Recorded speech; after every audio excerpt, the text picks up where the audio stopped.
Hey y'all, welcome back to Spirit of the Outdoors. Today I wanted to talk a little bit about a few plants. It's really early spring and this is going to be more directed at foraging. Over the course of Christmas, I did get the Southeast Foraging book. This right here, this particular plant, I had to pull the weeds that's in it out. And the chickens are going to start crowing a lot since I started talking, but this is chickweed, mouse ear chickweed, 79 and 80.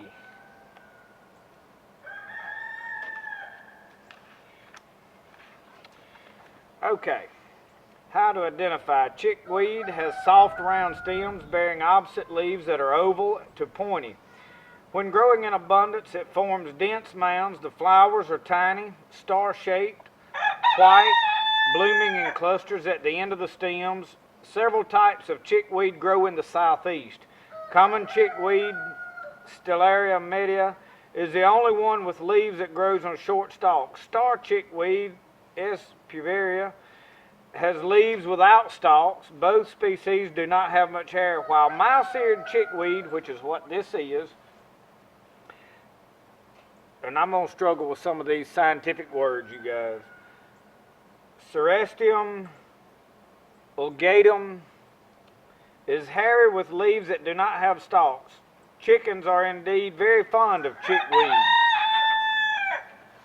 Star chicory grows in fields, disturbed soil, and along roads. Leaves are best early in the spring when the root is good at any time before flowering. How to gather: clip, pinch off young leaves, flowers, use a shovel to dig up the root. How to eat. Chicory leaves are best eaten raw. They have a pleasant, bitter flavor like dandelion, citrus, and fatty. Rich meats cut the bitterness. The flowers can be infused into liquids to impart their bittersweet flavor. The blue flower petals make a spectacular garnish. The roots can be dried, roasted, ground into make chicory coffee, like you'll find served in New Orleans. The first year roots can also be used as a root vegetable. And I've already eaten some of these. Now, whenever you grab and pick these up, I always kind of look under it to make sure there's not bugs. But this early in the spring, there's not a lot of pests and stuff on a lot of this stuff. So, and I was surprised that it does actually have a pleasant flavor.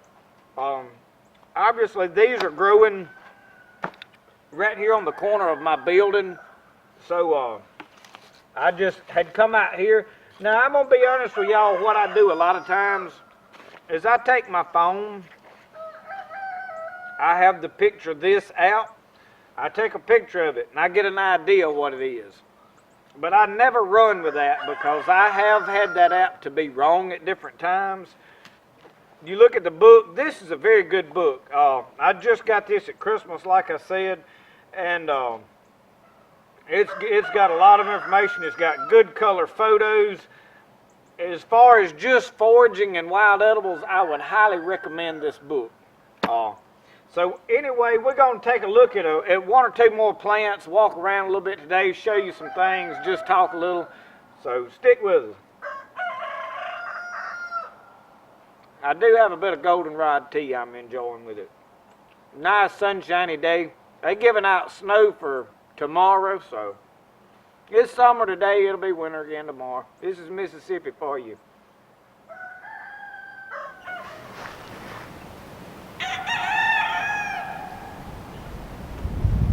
Okay, what we've got right here is purple deadnettle. And this is also in the edge of my yard. We've more out here where my raised beds are. Let's see if I can find it in the book. Now what I'm doing is just automatically going back here to the... I will see if I can find Henbit, and we will compare these leaves side by side. Purple deadnettle, that is definitely what this is. Going by the pictures, now mine has more purplish at the top of the stems than this does, but the shape of the leaves and all. How to identify. Purple deadnettle is a smallish, sprawling annual. It comes up in winter lawns, gardens, pastures, and vacant lots. It is a small annual up to 16 inches tall with triangular heart-shaped leaves that clasp the square stem. The flowers are pinkish, purple, and tubular. Dead nettle may be confused with henbit or ground ivy. All three plants are in the mint family, Lamiaceae. They look somewhat similar, but henbit has heart-shaped jagged leaves and purple dead nettle has triangular leaves that have fine hairs. And that is a square stem, fine hairs, triangular shape.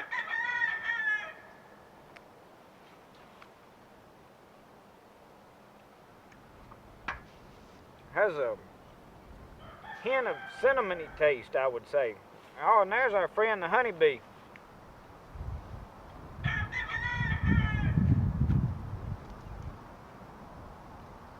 Ground ivy does not get as tall as henbit, and the leaves smell like mint, whereas henbit leaves do not. Purple dead nettle is more flavorful than henbit, while the foliage of purple dead nettle looks slightly like true nettle. The plant does not sting and thus named dead nettle. How to eat. Use the young leaves and tops in salads. The purple dead nettle holds up well in cooking.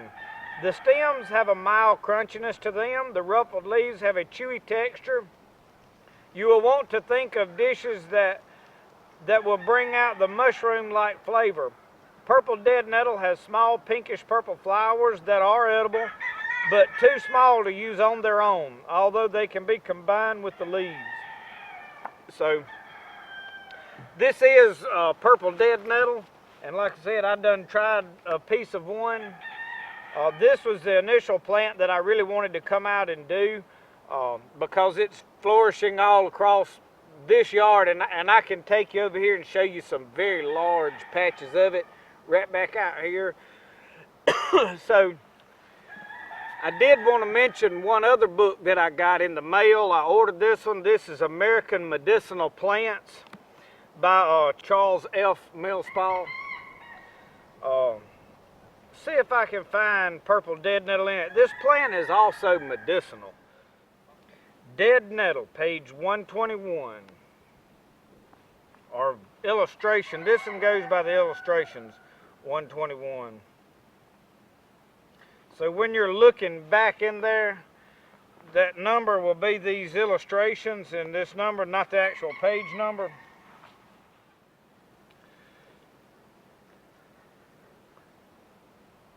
Okay, it says, the archangel stamped with vinegar applied in manner of poultice, taking away weans and hard swellings.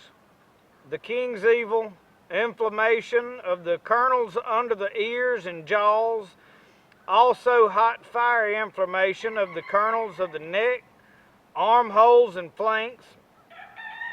It is good to bathe those parts with a decoction of it. The later Theistans, I don't know that word, think that the white flowers do state the whites for the same purpose divers to make them a conserve. It talks of this book is a little more into the medicinals of something. I'm going to pull up what I had read earlier on dead nettle. Okay, it says, the leaves can be used on external wounds or cuts, or as a poultice similar to how you would use yarrow or plantain. I just wanted to do some foraging. I know last year we did a whole bunch of medicinal plants and stuff, but I love gardening, and this time of the year I get to thinking about plants, and it's easy for me to leave and just go walking around our property and find all kind of stuff. So I would recommend this book. I'll put a link to it in my descriptions, but we're going to walk around, take a look at some other stuff. I'm going to show you some blueberry bushes that me and Brody dug up and planted yesterday morning, and check on them. Let me move my bag here. This honeybee is out rambling around, and they're flowering on these dead nettles.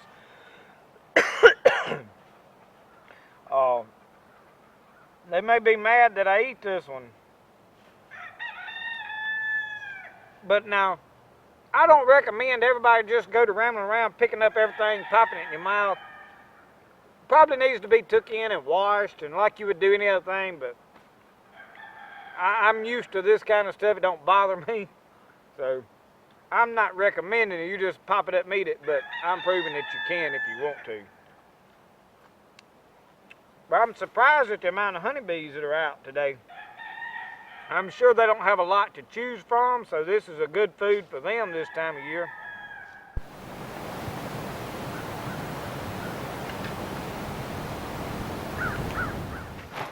Well, you guys, I didn't have to go very far to find what I was looking for. Basically just got up and moved the camera back just a little bit. This right here is going to be the henbit.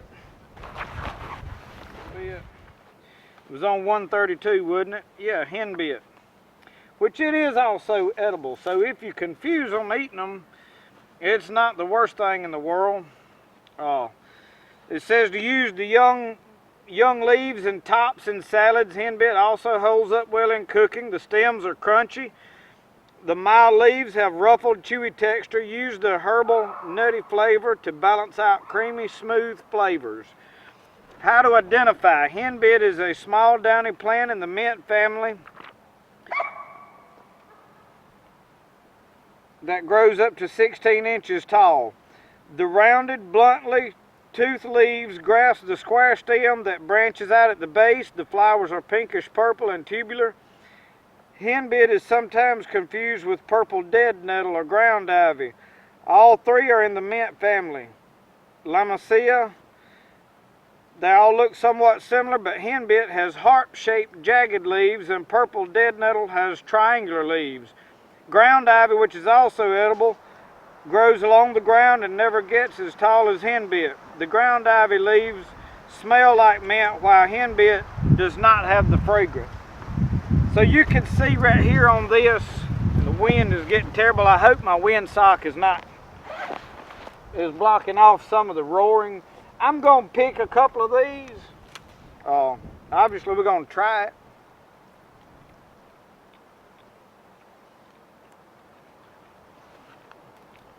This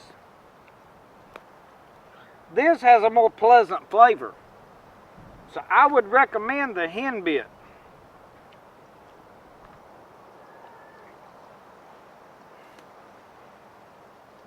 I'm going to try to get some where you can see now. It does have a bit of an aftertaste. Okay, y'all, I had to move over here out of the wind a little bit because it was shaking the plant so much. This is henbit. This right here is the purple deadnettle. And you can see the difference, I hope. When I edit this, if it's shaking too much to tell. So, purple deadnettle, henbit. I just wanted you to be able to see the difference in them.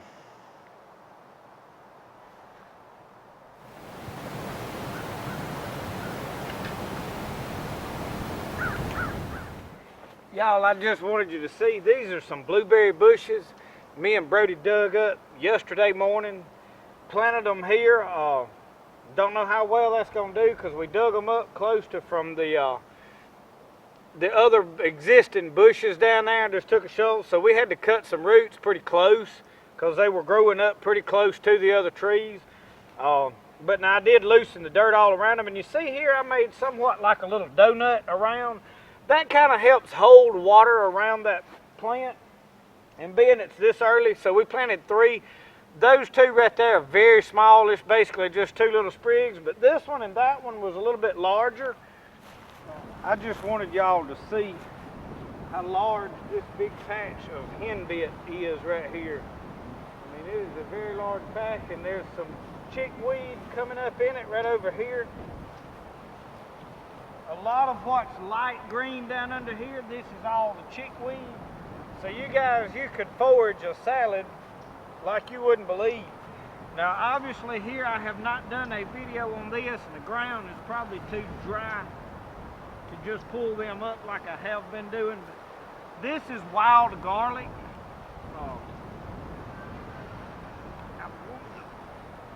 bulbs.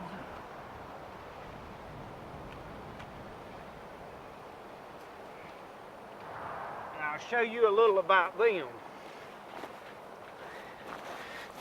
Set my right here, and I'm not sure the camera's in focus or not, but this is wild garlic. A lot of people confuse it with wild onions, and it's a lot like an onion, but this is a good wild edible, and it can be eaten raw. I mean, it would be better washed, but it very garlicky, oniony flavor.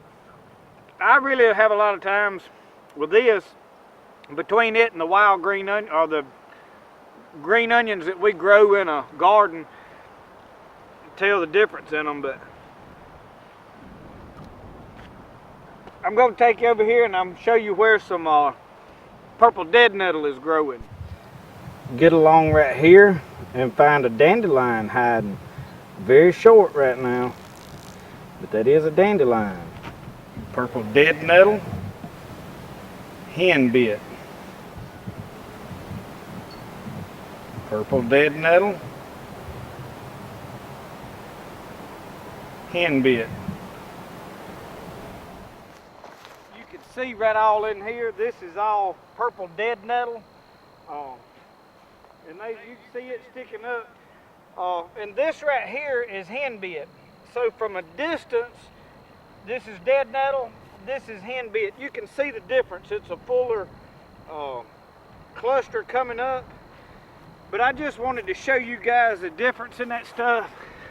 So, just a little identifying wild edibles. I want to do this. I know a lot of people coming out of hunting season, you kind of between finding wild stuff to eat. And if people that may be struggling, don't starve to death, here's a few things that are just growing wild in your yard right now. If they're not in your yard, you don't own property, I'm sure you can find them on the side of the road somewhere. And you can eat it. Just pick it up and eat it. So we don't want nobody going hungry. So try to help. But it's just, a lot of people like to learn what's out here and what there is to eat. We run over this stuff with a lawnmower a lot of times and never even think about what it is, what it's good for. So you saw a couple of dandelions as I walked right up through there. There's a lot of this henbit growing right up through here, mixed in with dead nettle. So you can see it, and if you look close right here around me, you can see the difference. This is henbit growing here, there's dead nettle. So it's pretty easy once you identify the two to be able to see the difference in them. But thank y'all for watching my videos. Like, subscribe, share these with your friends. We're going to try to keep it interesting, try to make quality videos. The wind's blowing real bad today, so I'm hoping my windsock's taking care of the wind noise. But thank y'all for watching. We'll see y'all next time on Spirit of the Outdoors.